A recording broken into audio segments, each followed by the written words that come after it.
Hello everyone, welcome to my YouTube channel. तो अभी तक हम क्या पढ़ चुके हैं नर्वस सिस्टम में। लास्ट टॉपिक हमने खत्म किया था सेरेब्रो स्पाइनल फ्लूइड, जो कि एक फ्लूइड प्रोटेक्टिव स्ट्रक्चर है, कहाँ प्रेजेंट होता है, ब्रेन में। तो अब हमारा नेक्स्ट टॉपिक क्या हम स्टार्ट करेंगे, central nervous system. Central nervous system में मैंने बताया था दो ही चीजें आती है, ब्रेन और spinal cord.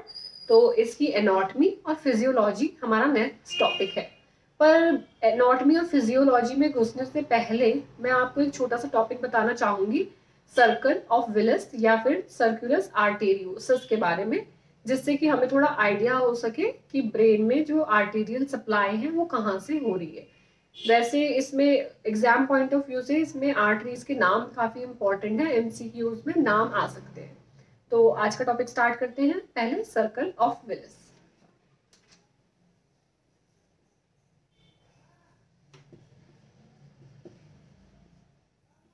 Circle of Willis भी बोलते हैं इसको, या फिर बोलते हैं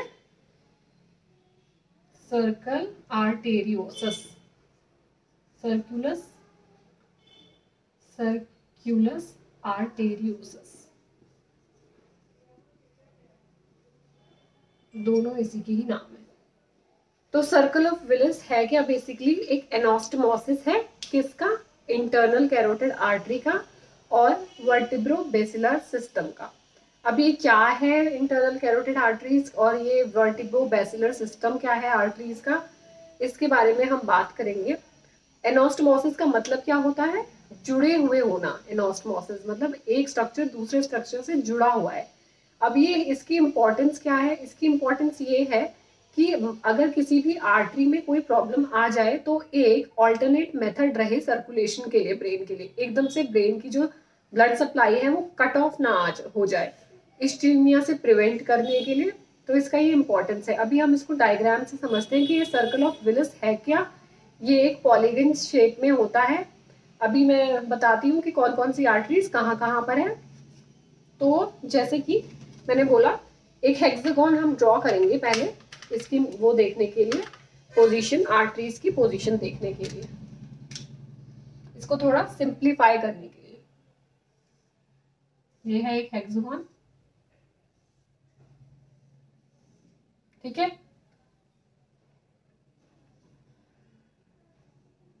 अब दो आर्टरीज निकलती हैं यहाँ से, ऊपर की, ये ऊपर वाला पार्ट हो गया हमारा एंटीरियर, ये वाला है पोस्टीरियर पार्ट, ठीक है। दो आर्टरीज निकल रही है यहाँ से, ये दो हमारी होगी एंटीरियर आर्टरीज, और यहाँ पर एक बीच में से निकलेगी बेसिलर आर्टरी, और फिर होगी दो हमारी वर्टिब्रल आर्टरी। और क्या है, ये दो आर्टरीज हैं हमारी। तो देखते हैं कौन सी आर्टरी क्या है। पहले तो यहाँ पर भी होगी, ठीक है, दो यहाँ पर भी होंगी, मिडिल में है तो मिडिल सेरेब्रल आर्टरीज होंगी। अब मैंने बोला एंटीरियर पार्ट में है, तो ये दोनों मैंने क्या बोला, इंटीरियर पार्ट में है, तो ये क्या हो जाएंगी, anterior cerebral artery, anterior cerebral artery. ये भी एंटीरियर सेरिब्रल आर्टरी है और ये भी एंटीरियर सेरिब्रल आर्टरी है। जो बीच में से निकल रही है, ये यहां से यहाँ वाली, ये है हमारी middle cerebral artery, middle cerebral artery. ये वाली भी मिडिल सेरिब्रल आर्टरी है, और जो यहां से निकल रही है ये वाली भी हमारी है मिडिल सेरिब्रल आर्टरी।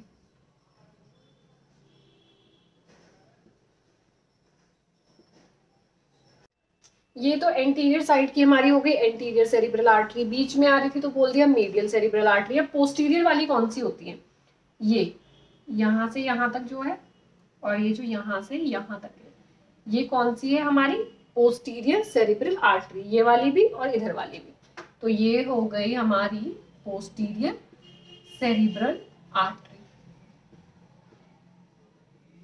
ये भी पोस्टीरियर सेरिब्रल आर्टरी है और ये भी, दोनों पोस्टीरियर सेरिब्रल आर्टरीज हो गई। अभी जो बीच में से निकल रही है ये है हमारी बेसिलार आर्टरी, बेसिलार आर्टरी। और ये जो दोनों ब्रांचेस निकली हुई हैं ये है हमारी दोनों वर्टिब्रल आर्टरी, वर्टिब्रल आर्टरी, ये भी वर्टिब्रल है और ये भी वर्टिब्रल आर्टरी है। ये दोनों वर्टिब्रल आर्टरी ज्वाइन करके बनाती हैं बेसिलार आर्टरी को, मतलब ये दोनों मिलकर यहाँ पर बेसिलार आर्टरी में ड्रेन करेंगी ब्लड को, और फिर बेसिलार आर्टरी कहाँ पर, बेसिलार आर्टरी ले जाएगी यहाँ पे पोस्टीरियर सेरिब्रल आर्टरी को दे देगी। अब ये जो ये यहाँ पर मैंने अंदर की तरफ बनाई है ये क्या है, जहां पर anterior cerebral artery, middle cerebral artery और पोस्टीरियर सेरिब्रल आर्टरी मिले, तो वो वाला जो पॉइंट होता है वो वहां हमारी प्रेजेंट होती हैं। ये हो गई हमारी internal carotid artery, internal carotid artery.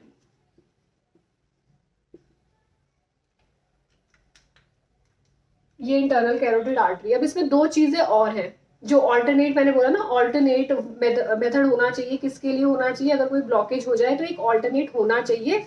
किसके लिए, ताकि ब्लड फ्लो होता रहे, एक ऑल्टरनेट वे होना चाहिए। किसके लिए, ब्लड फ्लो के लिए, ताकि जो ब्लड सप्लाई है वो ब्रेन तक रुके ना, इस्केमिक अटैक ना हो ब्रेन में। तो ये जो एंटीरियर और एंटीरियर को कनेक्ट कर रही है, ये बीच में, ये जो बीच वाली है एंटीरियर और एंटीरियर के बीच में जो है, उसको हम बोलते हैं एंटीरियर कम्युनिकेटिंग आर्टरी। कौन सी हो गई, कम्युनिकेट कर रही है दोनों एंटीरियर के साथ, तो ये हो गई हमारी एंटीरियर कम्युनिकेटिंग आर्टरी। ठीक है, अब ये पोस्टीरियर के यहाँ अब पूरे डायग्राम में सारी ही वो कवर हो चुकी हैं, ऑलमोस्ट आर्टरीज कवर हो गई है, लेकिन एक ये बची है। ये कौन सी है, यहां से यहां तक ये, और यहां से यहां तक ये हमारी है पोस्टीरियर कम्युनिकेटिंग आर्टरी।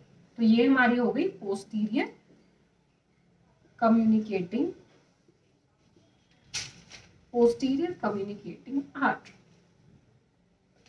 तो ये पूरा हमारा सर्कल ऑफ विलिस कंप्लीट करता है सारी आर्टरीज को। एक बार देखो, हेक्सागोन शेप में होता है ये।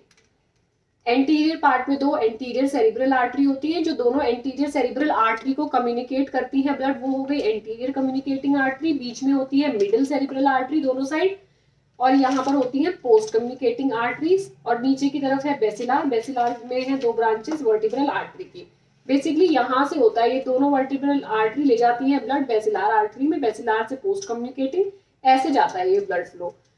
जहां पर anterior cerebral artery, middle cerebral artery और पोस्टीरियर कम्युनिकेटिंग सेरिब्रल आर्टरी मिले, वहां पर क्या है, इंटरनल कैरोटिड आर्टरी प्रेजेंट है। ये भी पोस्टीरियर कम्युनिकेटिंग है, और जो ये है ये भी पोस्टीरियर कम्युनिकेटिंग आर्टरी है। तो और मेन जो हमारा ब्लड सप्लाई ब्रेन के लिए जो करता है, और सर्कल ऑफ विलिस में जो चीजें आती हैं वो आती हैं, एक तो इंटरनल कैरोटिड आर्टरी प्लस जो मैंने बोला वर्टिब्रो बेसिलार सिस्टम, मतलब ये वाला vertebro basilar system, basilar artery and the vertebral artery. ये तीन चीजें ही सर्कल ऑफ विलिस में मेन है और ब्लड सप्लाई करती हैं ब्रेन को। मतलब मोस्टली जो ब्लड जाता है ब्रेन के लिए वो इन्हीं तीनों आर्टरीज के थ्रू जाता है। ये बात क्लियर हुई। अब क्या चीज है, अब ये जो कम्युनिकेटिंग आर्टरीज है, ये वो आर्टरीज हैं जो ऑल्टरनेट पाथवे बनाती हैं in case of any blockage or narrowing of any other arteries। अब क्या हुआ, जैसे कि जो मैं बार बार ही बोल रही हूँ अल्टरनेटिव वे, इसका मतलब क्या है, मान लो कि एंटीरियर सेरिब्रल आर्टरी जो है ये ब्लॉक हो गई, किसी पेशेंट की एंटीरियर सेरिब्रल आर्टरी ब्लॉक हो गई, तो अब ये क्या करेगी, एंटीरियर कम्युनिकेटिंग में यहाँ से ब्लड तो पहुंच गया एंटीरियर कम्युनिकेटिंग में, अब क्या होगा, सिर्फ एंटीरियर सेरिब्रल की तरफ ही तो नहीं जा पाएगा, लेकिन वो इधर की साइड इस एंटीरियर सेरिब्रल आर्टरी से होकर ब्रेन में सप्लाई कर देगा। इसके ब्लॉकेज होने से हमारी जो ब्रेन की सप्लाई है वो बंद नहीं होगी।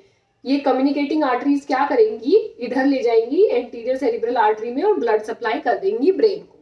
तो ये ही मतलब होता है कि एक alternative way circle of Willis के थ्रू मिला है, जिसकी वजह से एकदम से ब्रेन में कोई ब्लॉकेज ना हो जाए, ब्लड सप्लाई कट ऑफ ना हो जाए। तो मैंने क्या बताया, सर्कल ऑफ विलिस क्या है, सर्कल ऑफ विलिस क्या है, एक एनास्टोमोसिस है, किसका, इंटरनल कैरोटिड आर्टरी का और बेसिलार और वर्टिब्रल आर्टरीज का। और इसका मेन काम क्या है, ब्लड फ्लो होता रहे, कहां पर, एंटीरियर पार्ट में और पोस्टीरियर पार्ट में ब्रेन के ब्लड फ्लो होता रहे। ऐसा ना हो बस एंटीरियर में ही हो रहा है ब्लड फ्लो या पोस्टीरियर में ही ब्लड फ्लो हो रहा है, दोनों साइड ब्लड फ्लो होता रहे। और इसका काम तीसरा जो मेन मैंने बताया कि इन केस ऑफ एनी ब्लॉकेज, अगर किसी केस में कोई ब्लॉकेज हो गई है तो एक अल्टरनेटिव पाथवे हो ब्लड फ्लो के लिए, टू प्रिवेंट फ्रॉम इश्चीमिया और कट ऑफ और prevent the brain from cut off blood supply. तो अगर लिखना चाहो तो अब लिख सकते हैं हम इसकी ब्लड सप्लाई और सर्कल ऑफ विलिस के बारे में 2-4 चीजें मेन हम लिख ले। तो लिखते हैं सर्कल ऑफ विलिस के बारे में। क्या है सर्कल ऑफ विलिस का प्राइमरी रोल है? सर्कल ऑफ विलिस का प्राइमरी रोल क्या है of circle of Willis?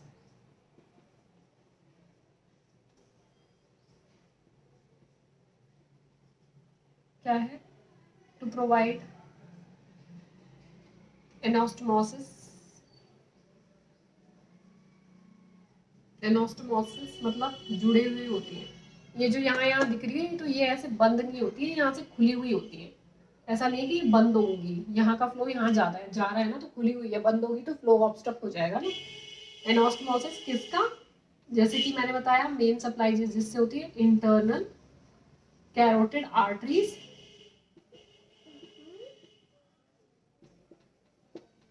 And vertebro-basilar system of arteries. Vertebro-basilar system मतलब वर्टिब्रल आर्टरी और बेसिलर आर्टरी वाला।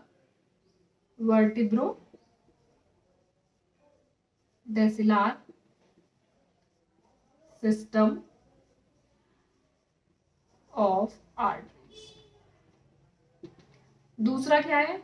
जैसा कि मैंने बताया एंटीरियर और पोस्टीरियर सर्कुलेशन चलता रहे टू मेंटेन एंटीरियर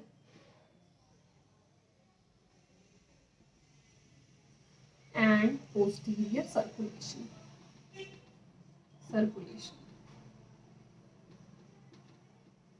और लास्ट क्या था? In case of any blockage और narrowing of any one of the arteries to provide alternative route for collateral circulation. In case of any blockage of any one of the main arteries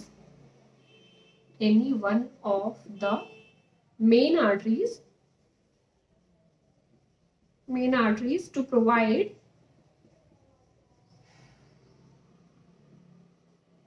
alternative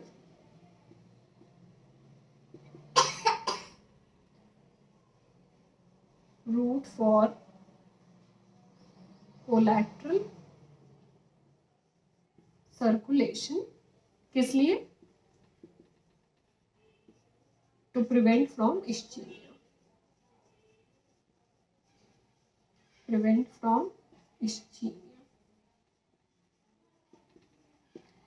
तो ये था हमारा आज का topic circle of Willis. काफी छोटा topic था। अब हम ब्रेन की एनाटॉमी और फिजियोलॉजी के बारे में पढ़ेंगे, ब्रेन के टाइप्स का पढ़ेंगे, ब्रेन कहाँ प्रेजेंट है, कितने इसके टाइप्स हैं, ये पढ़ेंगे।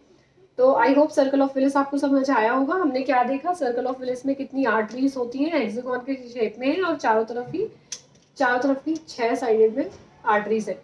ऊपर की तरफ एंटीरियर पार्ट में है एंटीरियर सेरिब्रल आर्टरी, दोनों तरफ एंटीरियर सेरिब्रल आर्टरी को जोड़ रही है एंटीरियर कम्युनिकेटिंग आर्टरी। नीचे पोस्टीरियर साइड में है 2 पोस्टीरियर सेरिब्रल आर्टरी, जो पोस्टीरियर की साइड है वो है posterior communicating arteries.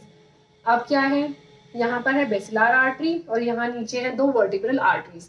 Vertebral arteries जो है ये किसकी ब्रांच है? ये ब्रांच है सब क्लेवियन आर्टरी की ब्रांच है ये, ठीक है।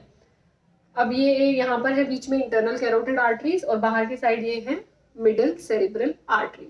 मेन हमारा जो ब्रेन में ब्लड सप्लाई करती है वो कौन सी करती है? Internal carotid arteries, vertebral artery और basilar artery. 2 vertebral artery, basilar artery और इंटरनल कैरोटिड आर्टरीज के थ्रू मेन सर्कुलेशन होता है हमारे ब्रेन में। क्या बताया मैंने? सर्कल ऑफ विलिस क्या है? एनास्टोमोसिस है किसका? इंटरनल कैरोटिड आर्टरीज, वही वर्टिब्रो बेसिलर सिस्टम का। किस लिए? मेंटेन करने के लिए एंटीरियर और पोस्टीरियर सर्कुलेशन को, और कोई ब्लॉकेज हो जाए किसी मेन आर्टरी में तो एक ऑल्टरनेटिव रूट रहे कोलैटरल सर्कुलेशन के लिए, टू प्रिवेंट द बॉडी और brain from ischemia. So I hope circle of Willis आपको काफी हद तक क्लियर हो गया होगा, इस डायग्राम के थ्रू मैंने बताने की कोशिश करी है, इस डायग्राम को याद रखना। तो अब देखेंगे हम नेक्स्ट क्लास में anatomy of brain. Thank you.